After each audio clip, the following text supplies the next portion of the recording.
it is difficult, if not impossible, to reconstruct what exactly was related to the APU detective.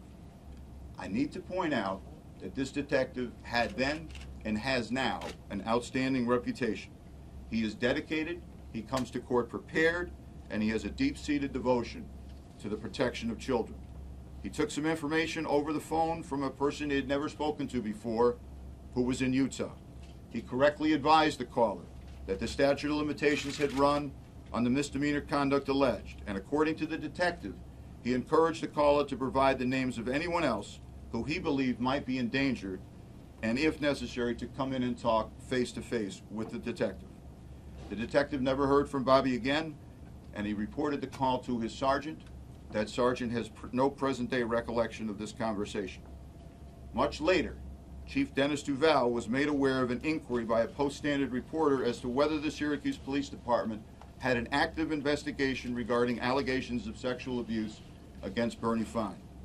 The Syracuse Police Department spokesman truthfully answered that there was no such current investigation.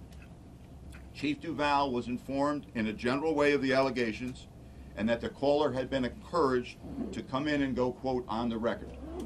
Chief Duval made a judgment call that based on the unusual circumstances of the call, based on the fact that the conduct alleged constituted misdemeanors wherein the statute of limitations had long since run, and based on the fact that any public pronouncement of an investigation of Bernie Fine would forever alter Fine's life, whether the allegations were true or not, that a file would not be opened until such time as the victim came forward. There is not a shred of evidence that we have uncovered, or a suggestion of evidence, that anybody at the Syracuse Police Department was directed to ignore this matter, destroy their notes, or to encourage Bobby Davis to remain silent. Certainly in hindsight, more should have been done to encourage Bobby Davis to come forward, to make him feel welcome, to come in and give a statement, and new procedures have been put in place by Chief Fowler to address that issue. In September of 2005, Syracuse University Chancellor Nancy Cantor received an anonymous email from a person alleging that he had been sexually abused by a coach at Syracuse University and that he believed other young boys may be in danger. The Chancellor immediately referred the matter to the Office of Human Resources, and officials were able to make contact with Bobby Davis, the author of that email. Eventually, the law firm of Bond, Shinnick & King was hired to conduct an investigation, and at the conclusion of a 4-month probe, the firm submitted a report consisting of unsworn statements from the victim, Bobby Davis, from Bernie and Lori Fine, from a member of the Syracuse University Athletic Department, and a further alleged victim that Bobby Davis thought may have been abused by Bernie Fine. 2 phone conversations were conducted with a member of the Syracuse University Athletic Department and a person who had dinner with Bernie Fine, Bobby Davis, and others at a location in Florida. Both Bernie Fine and Lori Fine denied any allegations of abuse, as did a member of the Syracuse University Athletic Department. The additional possible victim, whose name was provided by Bobby Davis, denied being sexually abused by Bernie Fine. A phone conversation with another witness added little to the probe, and a final phone conversation with a Syracuse University Athletic Department member confirmed that Bobby Davis did complain to him about sexual abuse, though that individual was unsure what, if anything, he did with that information. Simply put, this investigation was inadequate. There was little, if any, intellectual curiosity exhibited in the report in terms of follow-up, developing corroborating evidence, developing new leads or new witnesses, exploring a number of red flags that were raised in Bernie Fine's statement, not personally interviewing perhaps a very important corroborative witness of Bobby Davis's story, among other things. It is my understanding that this report is currently under review by a separate law firm. I suspect that after several months, the conclusion of that report will read, child abuse investigations should be conducted by professional child abuse prosecutors, and there should be mandatory reporting of child abuse by all adults, no exceptions to law enforcement. I'd like to make a few final thoughts. Since day one of this incident being reported, the situation at Syracuse University has been lumped together with the situation at Penn State. What happened at SU has been referred to as a scandal, a cover-up, an institutional failing. talking heads, editorial writers, professors with little or no familiarity with the facts that I've just outlined, and even less experience in investigating child abuse, have called for Chancellor Cantor to resign, or in the alternative for Coach Jim Boeheim to resign. Let me make some comments on the principals involved. To Bobby Davis. Bobby, I'm sorry it took so long. I wish I had met you as a prosecutor in 2002. Even more importantly, I wish I had met you as a prosecutor back in the 1980s. We wouldn't be here today. Someday your kids are going to ask you questions about why you did what you did, why you subjected yourself to the scrutiny. And your answer should be easy. You did it because it was the right thing to do. You were fighting for other kids. And to Mike Lang, who still feels he could have done more to help his little brother, Mike, it's never too late to do the right thing. And let it be known by everybody in this room that you did just that, the right thing. As for the Penn State SU comparison, it's not only inaccurate, it's not fair. To those of you calling for resignations of good people who in hindsight may have acted differently had they had a more complete picture, such as a tape recording, ask yourselves this question. Hasn't Bernie Fine caused enough pain in this community? He allegedly abused the trust and bodies of 2 boys. He let his friend go out and attack the victims, never once warning him that they were telling the truth, and then stood by and did nothing while that friend was vilified. And what exactly did Chancellor Nancy Cantor do wrong? It's hard for me to call a 4-month investigation by a prestigious law firm a cover-up. If she made a mistake, it was trusting the report. From day one, Chancellor Cantor has fully cooperated with my office. She understands the benefit of getting the district attorney's office involved early on in any future case. She understands the dynamics of child abuse. She's acted decisively since these allegations surfaced, and I hope she stays as chancellor for many years to come. The bottom line, I think, is to let the person with the biggest stake in all of this, Bobby Davis, speak for all of us. He's not calling for anyone to resign. He just does not want what happened to him to happen to anyone else. And as he noted to one of my prosecutors yesterday, there's an awful lot of good that can come of this. From Jim Boeheim's learning, from his apology, he can do a lot of good for abused kids. Thank you, Bobby Davis. That was well said. I'd be glad to take any questions from you. At any point did Dennis Duval, to use your phraseology, keep you in the loop when he was determining whether to pursue this case? This case was never reported to me as a incident of sexual abuse allegations against Bernie Fine. Was it mentioned to you at No. all? Coach He's a Boeheim, friend was of he yours. mentioned in the university report? Yes, Coach Boeheim was interviewed. A statement was not taken from him. He was aware of the allegations and he cooperated fully.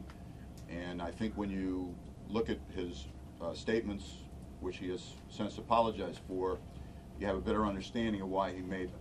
Not to condone them, but he was under the impression that this had been reviewed not only by the police department, but by 2 news agencies and by the university. And that was probably led to the frustration of his comments. What about Zach Tomaselli, this 3rd victim? You talked about the school records. Do the attendance records show he was in school that day? I have to turn over exculpatory material that tends to indicate either that the accuser is not telling the truth or that there is something beneficial to the defense.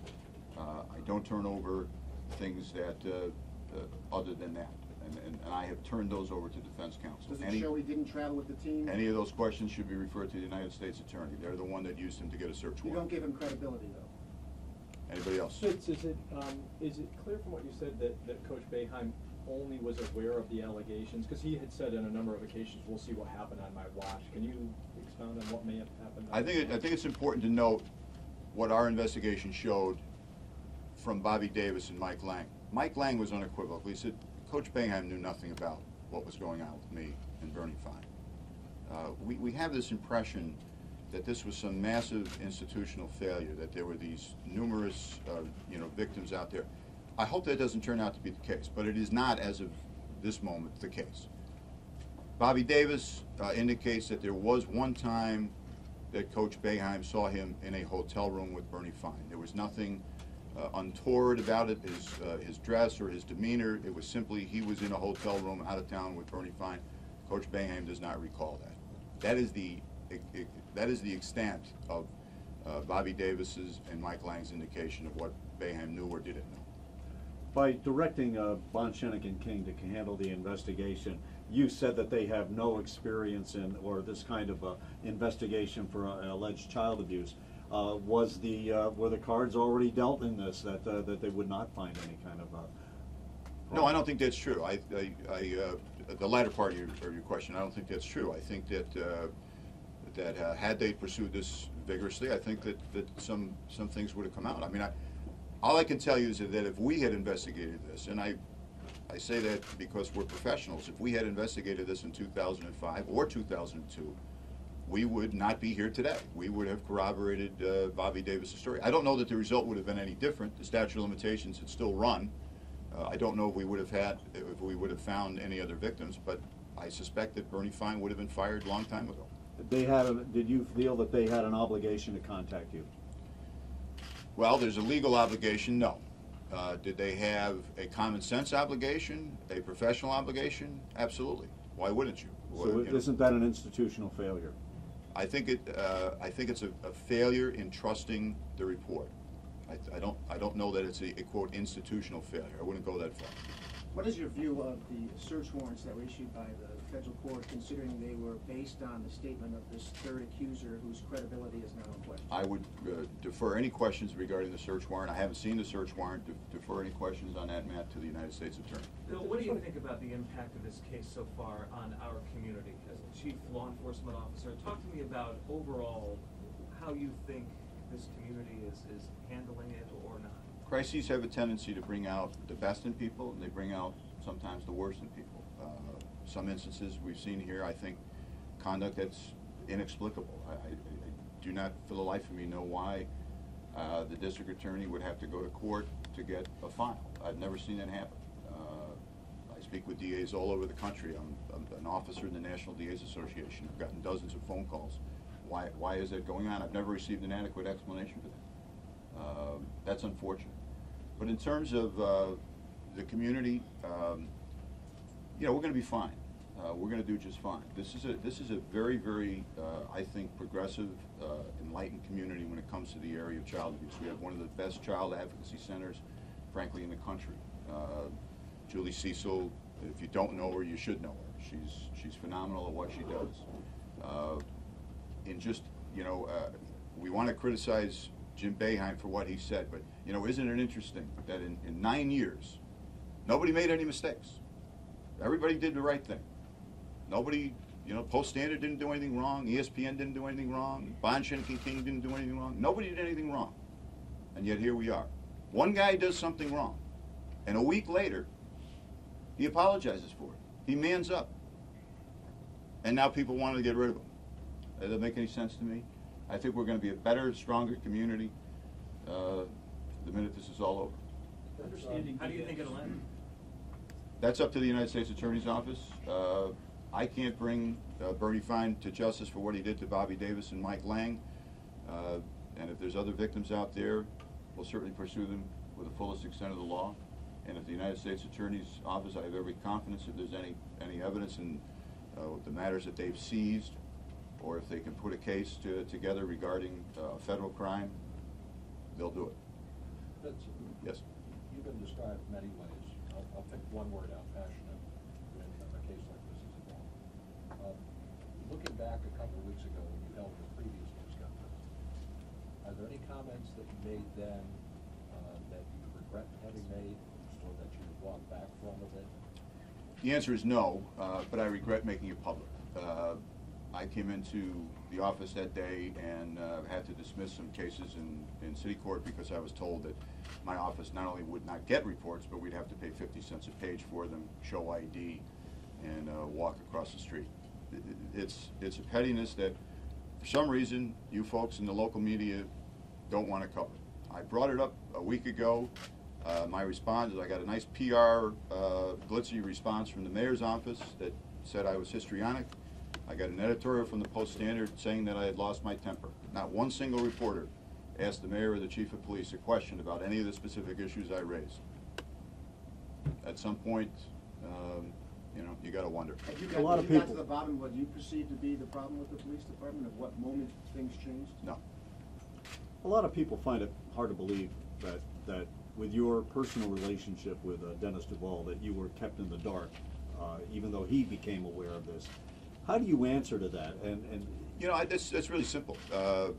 Dennis and I are, in the interest of full disclosure, if you're not from here, he's a great guy. There isn't a chance in the world that Dennis Duval would think that children were being abused by anybody, and not do whatever he could about it. He was faced with a choice. It was a judgment. There's dozens of calls that we get in the DA's office. We'd like to talk about someone who is in the clergy, someone who's in government, someone who's in the news media, someone who's doing, you know, some type of crime. You have to make a judgment as a prosecutor and a police officer. Do you take the next step? Do you send subpoenas out? Do you begin investigations when everybody is leaking things today? I mean, I was considering withdrawing my subpoena in front of Judge Murphy and just resubscribing to the Post Standard.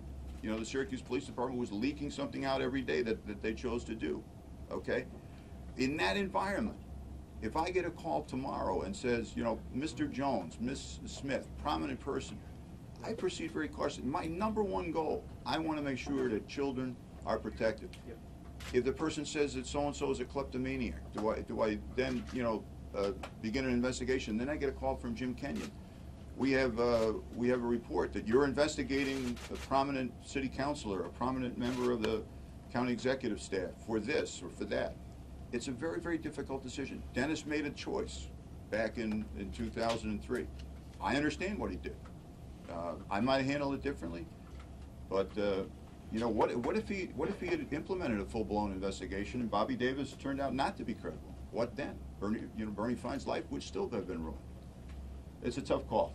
Yes, sir. In the absence of a new victim, it sounds like your office is not going to be in a position to do any kind of prosecution. Is that right? That's correct. The statute of limitations have long run. I am fairly certain they've run for Bobby Davis and Mike Lang on federal charges as well, but I don't mean to speak for the United States Attorney. The only active prosecution that I'm aware of right now that is within and not barred by the statute of limitations would be Zach Tomaselli's allegations of what occurred in Pittsburgh in 2002. Are you actively looking for any victims, or you Yes. is your investigation? Yes, the Syracuse Police Department has gathered records, and you got to understand the potential victims here. And I'm not saying this to frighten anyone, because no one has come forward. But we would ask people who are parents out there, guardians, if you have had a child that has had contact with Bernie Fine, talk to that child. I don't see how the Syracuse Police Department is going to be able to interview literally thousands and thousands of children.